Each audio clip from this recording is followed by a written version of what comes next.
So you came back for another vintage lens review on modern or for modern day use. I gotcha.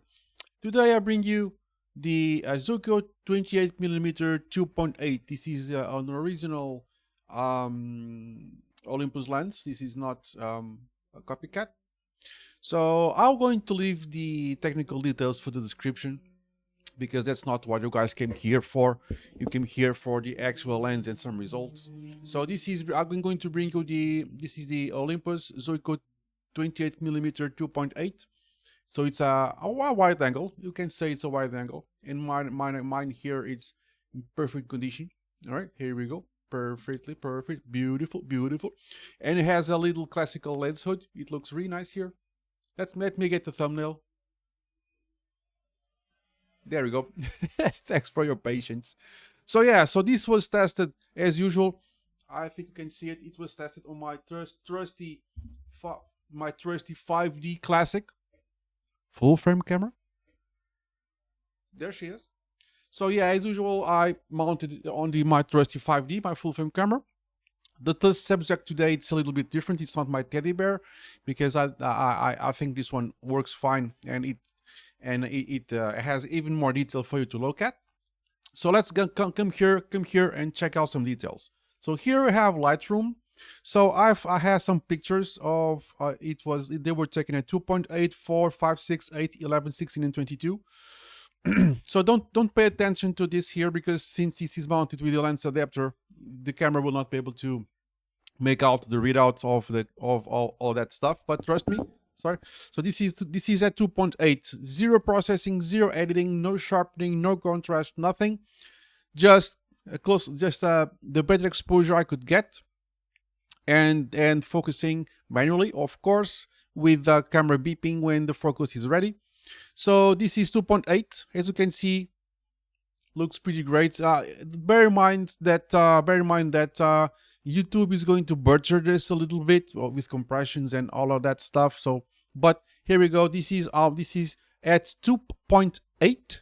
Okay. So all the this is also ISO 100. So all the pictures were taken with ISO 100. So while I was closing the lens up, I was compensating the shutter speed, and the camera was on a tripod like it is right now. So no minimal to none shake. So this is 2.8.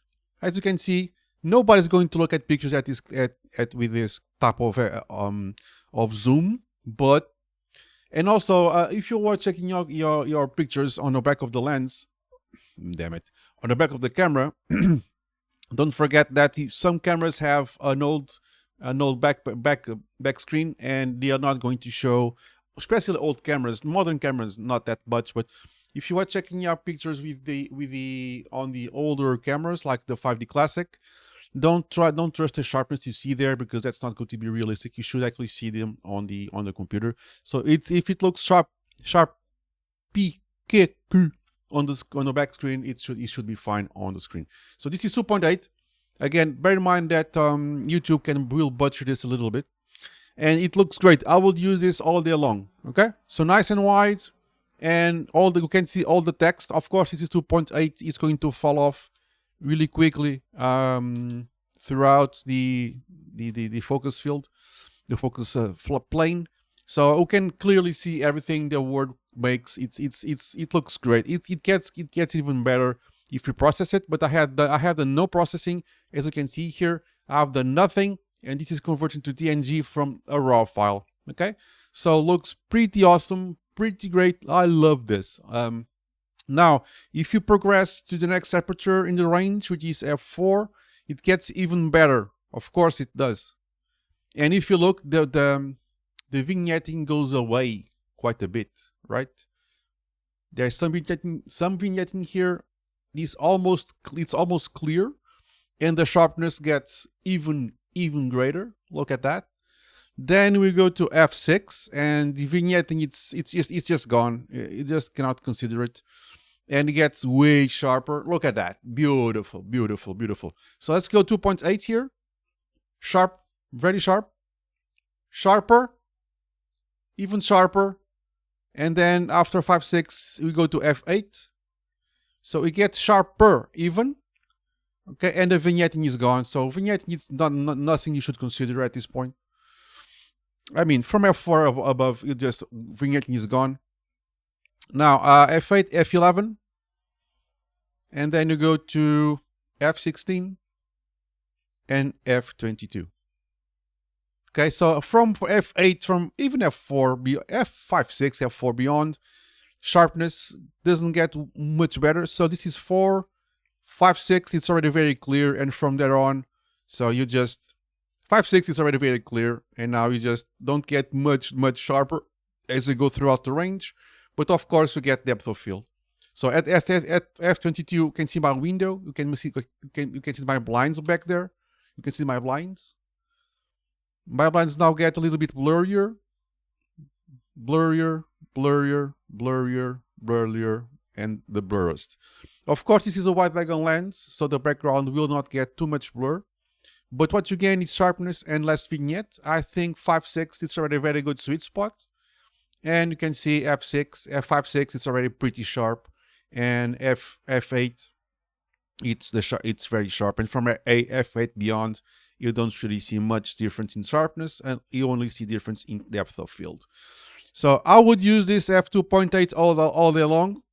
It's not perfect. Maybe also my eyes deceive me and I did not focus very well because it's a manual focus lens, but it's sharp enough. f4 it's perfect, f5 is perfecter, and from there on it's just bliss. Okay, so I would use this throughout the range. Of course, I'm not testing it in a very extreme situation like direct sunlight, but there is a bright light shining in a dark environment, so it doesn't have that much chromatic aberration that you can see. But of course, I have not tested it in those situations. But in a pinch, if you're not shooting moving subjects like sports, I have shot sports with this lens and other manual lenses, but that's me. I'm just a little bit nuts, and I was really happy with the results, and I was really happy with what I got. I would use this for a situation like that. But if you are pictures, if you are taking pictures, of course we're taking pictures, I'm stupid. Portraits, some sports at long distances, some landscapes, so many situations where a manual focus lens can help you. And this has a pretty great quality, very sharp. You can make this, I don't know how much they cost, but we could check. I actually did not check the cost because I forget. But let's go to ebay.co.uk and we can check together. It's fine. So let's see, Zuiko 28mm 2.8. Let's see what can we get. So this is our lens here. Yeah, that's pretty much it. In good condition. Mine is in excellent condition, but let's take this as face value with some accessories. 100 pounds, pre-owned or best offer. 100 pounds, 80 pounds with the pouch, 70 pounds with filter and pouch, 60 pounds with lens caps, 120 pounds with some accessories. So the cheapest one here is 60 pounds, and in excellent condition you can buy it from 150 pounds. Well, you can get the idea here. So 100 pounds, 70, 80 pounds, 70, so 70 pounds, 60 pounds more or less. Of course, you don't, plus postage depending on you are at. So this is kind of the price. And 60 pounds, that will, what be 50 something euros, 50 something, $60. Do the conversion yourself, I'm not really sure. Yeah, you can get a pretty sweet lens. And of course, if you already have OM analog camera, which I do, you can actually make it double duty. I can work on both situations. Well, before we end, because you get this, it's an excellent lens. It works really well, even on a digital age. Pretty sweet. I would use this any single time, and I would make money of it. Actually, I had made money with this. I made a couple of paid gigs with this lens, and the lens paid itself in tenfold. Pretty awesome. Now, just for funsies, let's get, so this is 2.8, 4, 5, 6. Let's get a 5.6 picture and do some slight editing. It's nothing major. So the white balance, it's kind of there, so it's fine. Maybe you can do something. Let's see. Yeah, I don't know if I like that. As yeah, the because yeah, I would accept that edit here. So let's put here the yeah, it's fine. This of course there's also peripheral preference in play. So I'm going to push up a little bit the exposure. Of course, YouTube is going to butcher this, but you know, a little bit of contrast. The highlights, let's see. Let's get this clipping just a tad. The shadows, let's bring up some shadows here. The whites, let's find a good spot for the whites. Let's find a good spot for the blacks. It's looking way, whoa, look at that. It's looking so good already. I mean, you could just fool around with your preference. There's a little bit of vibration, a little bit of vibrance, some saturation, just a smidgen. Yeah, looks good. I'm not going to mess much with anything else. I'm going to sharpen quite a tad here because I'm a sharpness bitch. Not there on. I'm going to leave this just on the font here, and like it already looks way better. Denoising, no need. This is 100 ISO. I don't see any chromatic aberration that needs to be removed. Anyway, it's nothing here. And the vignetting, let's see. So I don't really need to remove vignetting. It has none. I could add just to be a little bit more dramatic. And there we go. Just a simple edit will bring this picture to life, and it looks really, really better. Let's go to the 2.8 one, and let's apply the same edits, and already looks much, much better. So, of course, all of these edits are all about personal preference, and it's all about what you like to see or not like to see in a picture.